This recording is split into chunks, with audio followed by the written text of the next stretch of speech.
My wife taught me a lot of this. And she, in the beginning, when my kids were fighting and screaming at dinner time, and I thought it was supposed to be lovely, and she said to me, whoever told you it was going to be easy? What made you think that? I mean, what gave you the right to think that this was going to be easy? It's not. Parenting has never been easy. And that's the problem. The biggest lifestyle change, as we talk about, that has really propelled all of this is really our lack of movement. It really started with the development of computers in the early 80s. And since then, we have had a sharp decline.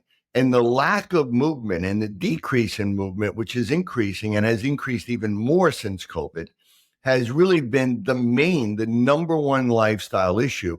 And it's the number one change anybody can make is to try to do that, right? But like you said, I think we've also been moving more and more into this kind of world where we're trying to make everything so easy for everybody.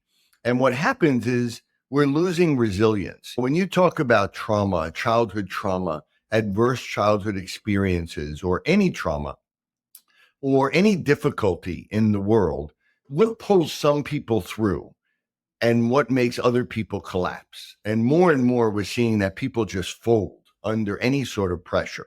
It's what we call resilience. And resilience is something in the brain itself that is grown and developed primarily in the right brain.